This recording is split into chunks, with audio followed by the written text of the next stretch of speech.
From the previous many lectures, we have been contemplating upon the third verse of Surah Al Baqarah. We have been interpreting the exegesis of the third verse of Surah Al Baqarah from various dimensions and perspectives.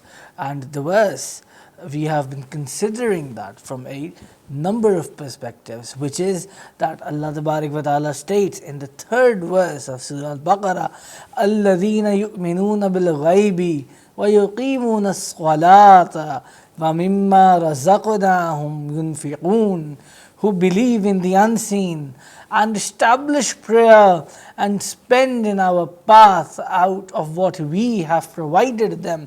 So we have been considering the exegesis of this specific verse from the previous many lectures, and today we once again further the interpretation of the same verse, however from another perspective, and we further the exegesis of the very same verse in our perhaps 7th or 8th lecture of the same verse, and we consider the bit where Allah Tabarak wa Ta'ala states وَمِمَّا رَزَقْنَاهُمْ يُنْفِقُونَ,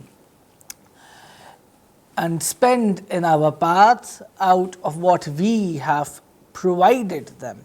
So today we consider that and spend in our path out of what we have provided them, this bit of the verse from a different perspective, that what does the word spending here refers to, who spend in our path.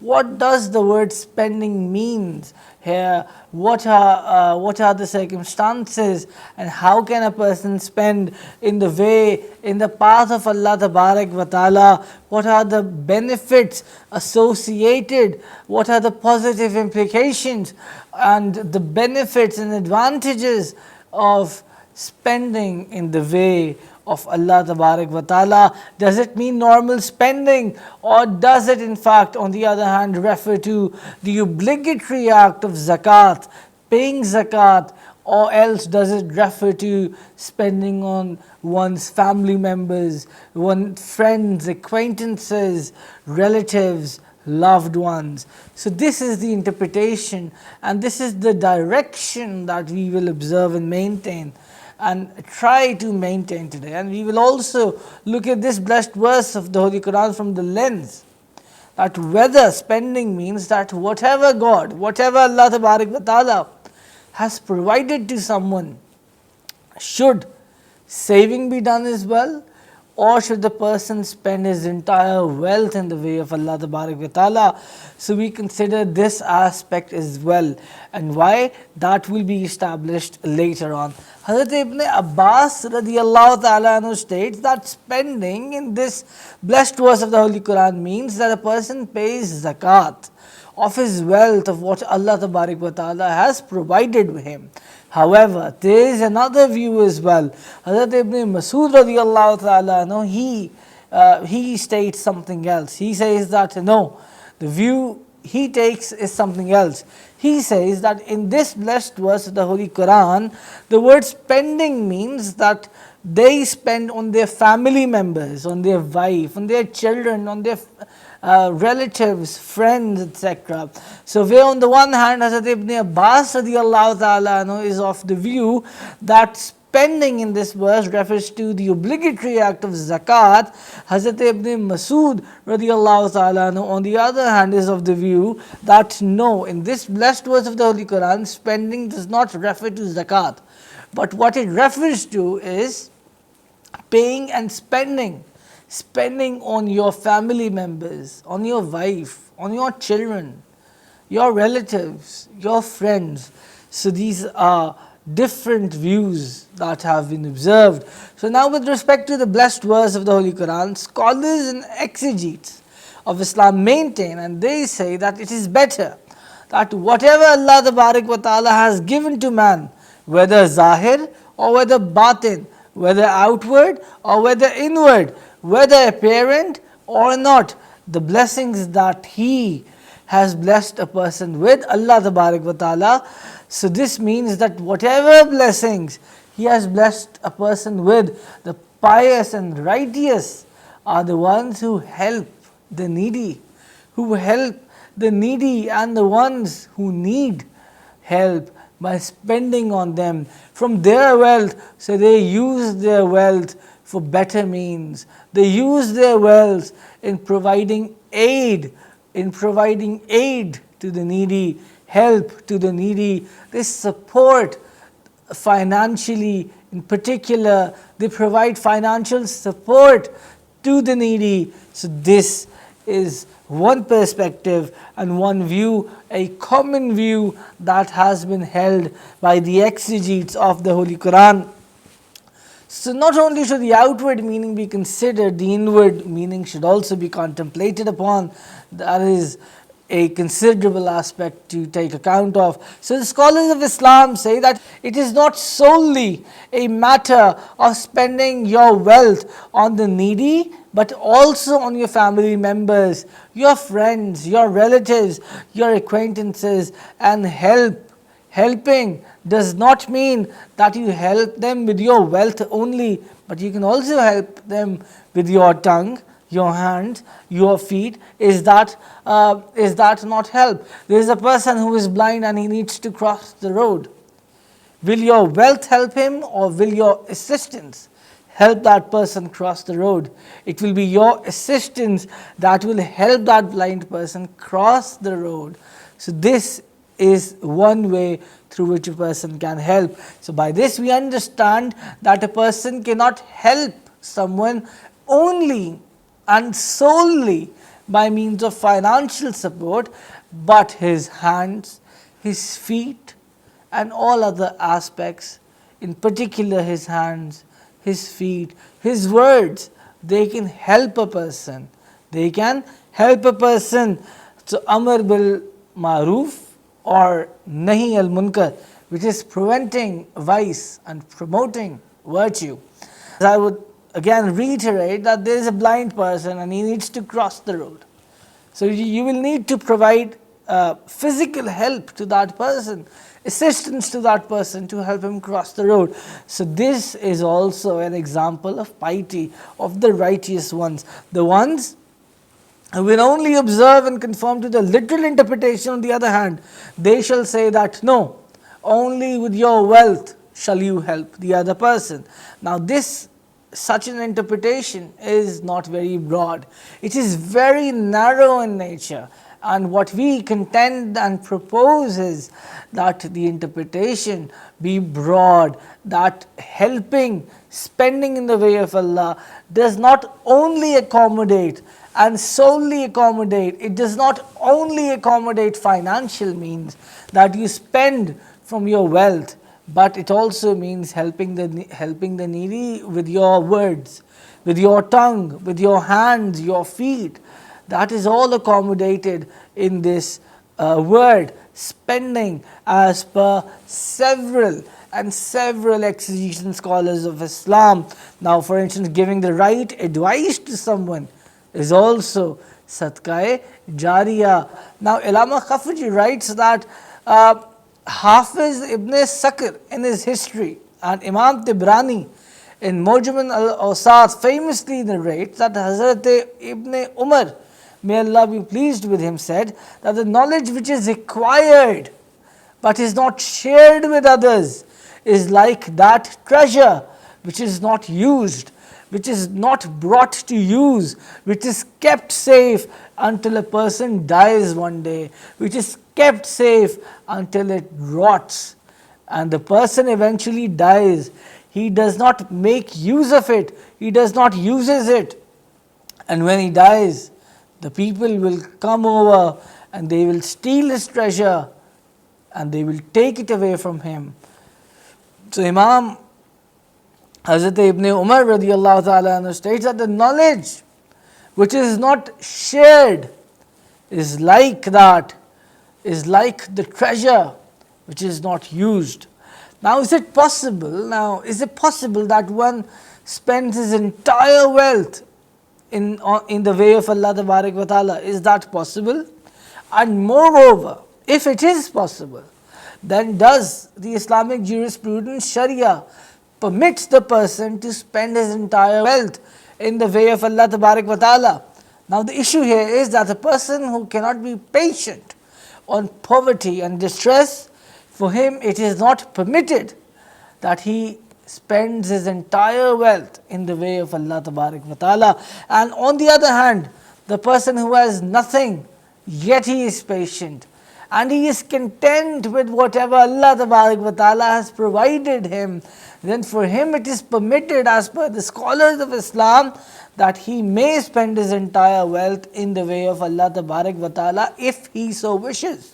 For instance, let's take an example of the first Caliph of Islam, the beloved of Allah, the beloved of the Holy Prophet, peace be upon him, the friend of the Holy Prophet, peace be upon him, Hazrat Abu Bakr Siddiq radiyallahu ta'ala anhu.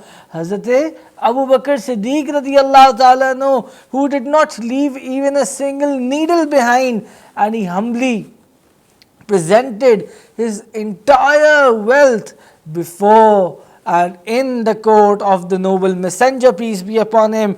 And when inquired, when the Holy Prophet, peace be upon him, asked that what did you leave for your children behind, what did you leave behind, Hazrat Abu Bakr Siddiq radiyallahu ta'ala anhu, the beloved companion of the beloved messenger, peace be upon him, he stated that by Allah, I have only left Allah and His beloved Prophet behind. I have only left Allah and His beloved Prophet behind. Now what is notable is that when Hazrat Abu Bakr Siddiq radiyallahu ta'ala anhu, as per records and authenticated records, when Hazrat Abu Bakr Siddiq radiyallahu ta'ala anhu presented his entire wealth and brought his entire wealth and gave it to the Holy Prophet, peace be upon him, at the time of war, at the time of the battle, the Holy Prophet, peace be upon him, did not say this to him that no, I cannot accept all of your wealth, but the Holy Prophet, peace be upon him, accepted the entire wealth of Hazrat Abu Bakr Siddiq radiyallahu ta'ala anhu, and that was due to established reasons. Why? Because the Holy Prophet, peace be upon him, was aware of the piety of Hazrat Abu Bakr Siddiq radiyallahu ta'ala anhu. The Holy Prophet, peace be upon him, was aware of the unshaking nature of the faith of Hazrat Abu Bakr Siddiq radiyallahu ta'ala anhu, and he was aware of a state of tawakkul ila Allah, that reliance in God, trust in Allah Tabarak wa Ta'ala. So Hazrat Abu Bakr Siddiq radiyallahu ta'ala anhu was asked, did you leave something behind? What did you leave behind? And the reply was, yes, I did. I left Allah and His beloved Prophet, peace be upon him, behind.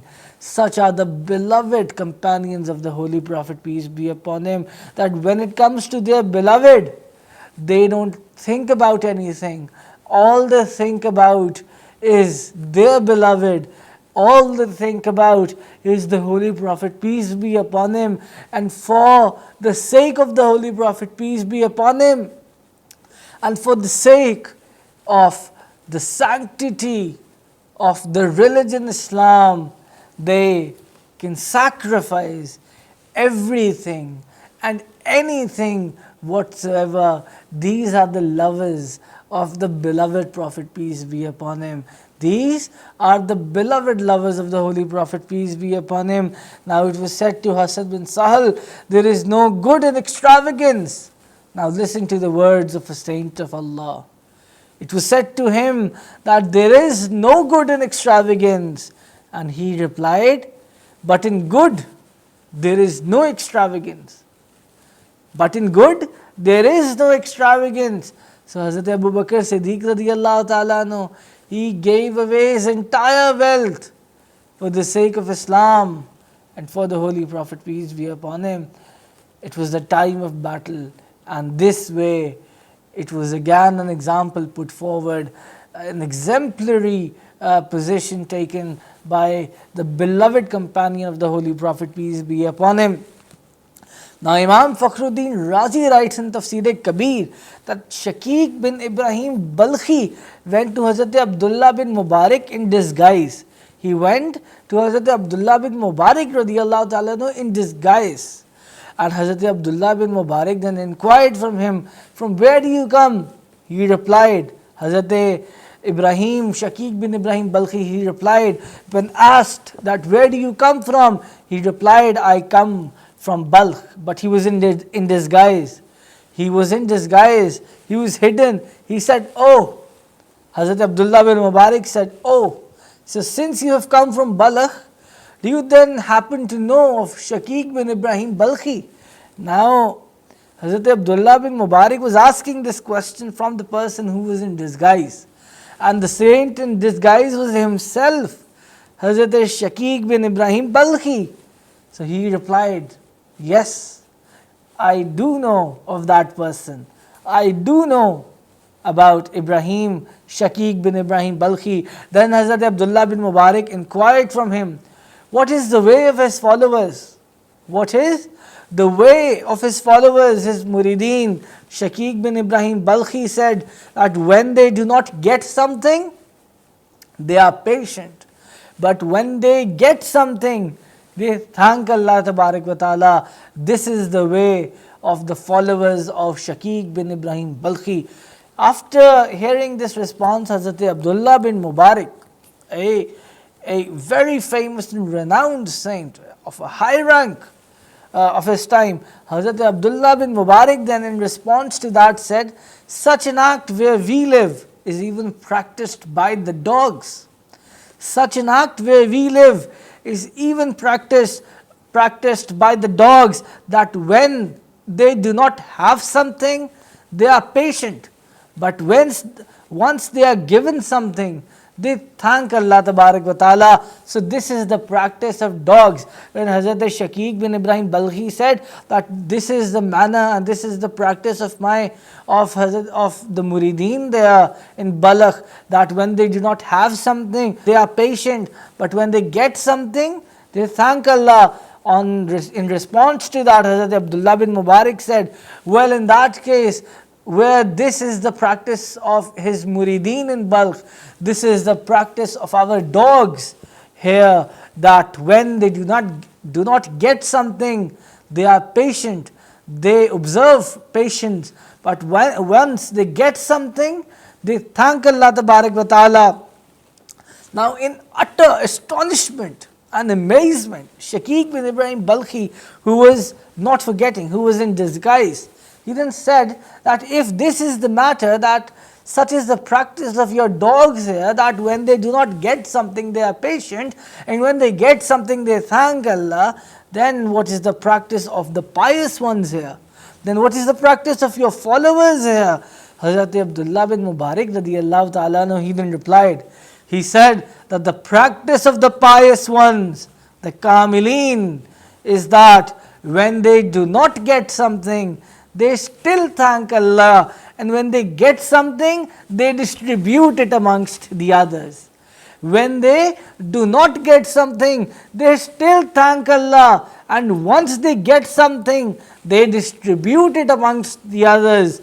So therefore, Allah Tabarak wa Ta'ala states in the Holy Quran, الَّذِينَ يُؤْمِنُونَ بِالْغَيْبِ وَيُقِيمُونَ الصَّلَاةَ وَمِمَّا رَزَقْنَاهُمْ يُنْفِقُونَ, who believe in the unseen and establish prayer and spend in our path out of what we have provided them. To access the same lecture in Urdu, please click on the link available below in the description.